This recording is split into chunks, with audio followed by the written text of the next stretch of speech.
हा, बऱ्याचशा गोष्टी तुम्हाला करता येऊ शकतात. करायचं म्हटलं केवळ केक कापून एकमेकाच्या तोंडामध्ये केक भरून तोंड गोड करून मातृदिन साजरा होत नाही. मातृदिन साजऱ्याकरता आम्हाला आमच्या सवयी, आमच्या वर्तन सवयी, आमचे स्वभाव हे आम्हाला बदलावे लागतील.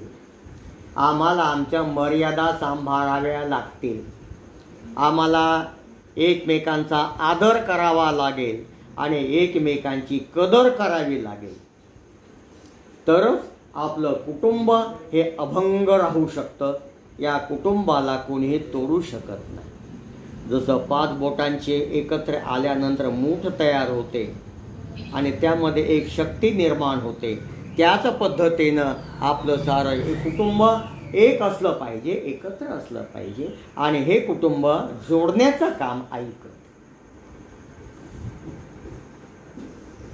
म्हणून आईचा मान, आईचा सन्मान, आईचा आदर, आईची कदर हे तुम्ही तुमच्या आयुष्यामध्ये तुम्हाला करावं लागणार आहे. ज्याला आई आहे ते भाग्यवान आहेत.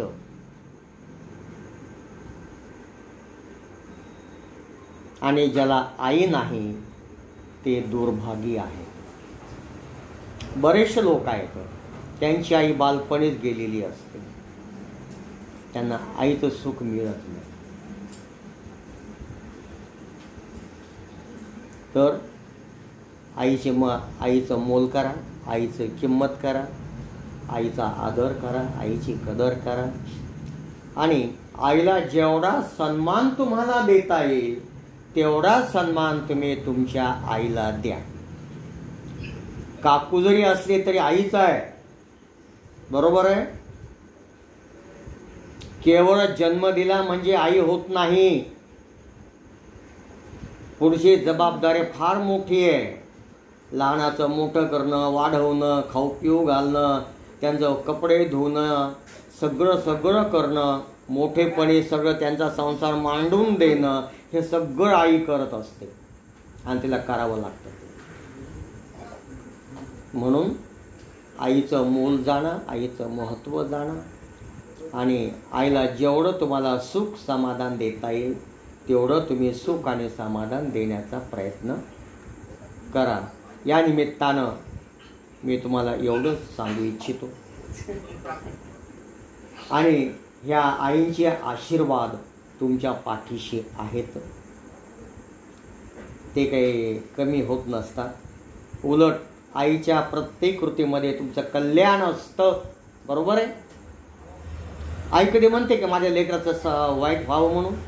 कधी चिंतित आहे का? आपलं लेकरू येडं वागडं असलं आणि शेंबडं मेंबडं जरी असलं, वेडं वागडं जरी असलं तरी तिला ते प्रिय असतं, लाडकं असतं. म्हणून आईची महती फार मोठी आहे, ती जाणणाऱ्याच माहीत असते. आज बालाजी तोरेवारच्या घरामध्ये बालाजी मामाच्या जवळ त्यांची आई आहे. आज त्यांच्या घरामध्ये त्यांच्या मुली कमावत्या आहेत, सून कमावती आहे, मुलगा कमावता आहे, जावई कमावते आहे. काय कमी आहे त्यांना? हे केवळ त्या आईचा आशीर्वाद आहे आणि तो आशीर्वाद त्या नंतरच्या मुलांनी घेतला नाही.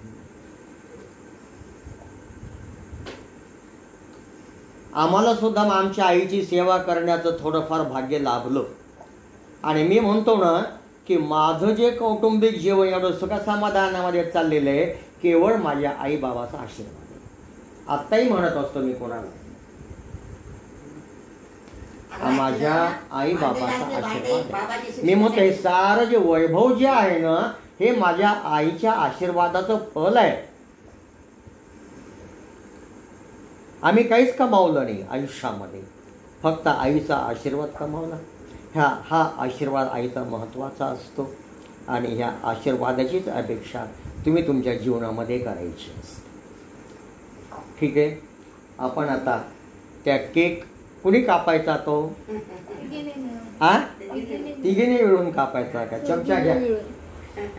हां चमचा आण ग, चाकू तुम्ही नको. तिघी जणी हात लावा त्याला. चमचा आण ग. हा तुम्ही तिघी जणी हात लावा. हा नाही नाही पतईला हात लावा आणि कापा.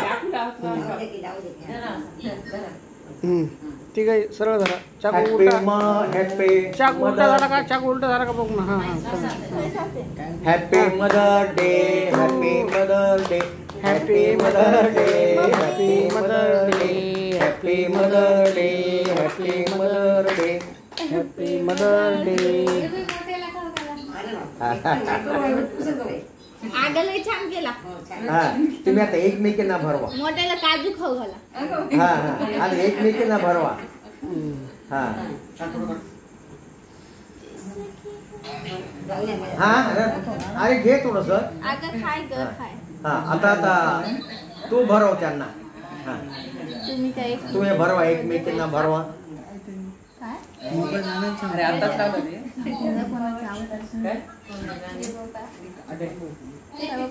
थोडा मोठा व्हिडिओ मोठी आठवण राहते. काढलं का? माझ्या हातचा केक. चाना खाऊ घाला ना तुम्ही. तुम्ही आई वडिला खाऊ घाला तर कोण खाऊ घाला. त्यांचं तर उद्या.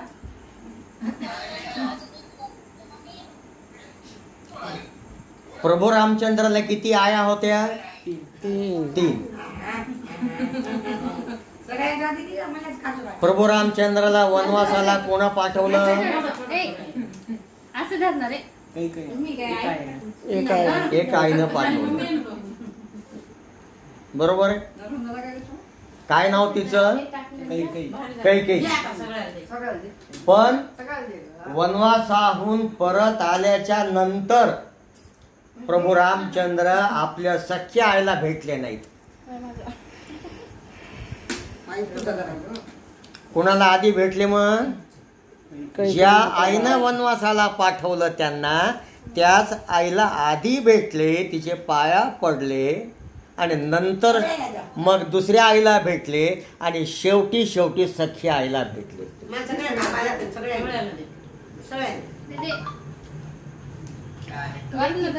आई कुणी असो, आई आईच असते. त्याने नाही आणला. हे आणायचं असतं ना द्रोण. अरे बाबाला दे ना द्रोण मध्ये. ये थांब तिथे. तिथे कागदाच्या प्लेट येतात म्हणून. कागदाच्या प्लेटी आण पहिले. आनंद मोने कागदाच्या प्लेटी आण पहिले. कागदाच्या प्लेटी आण.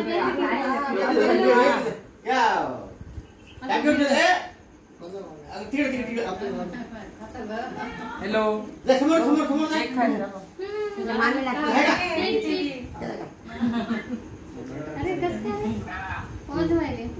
खाली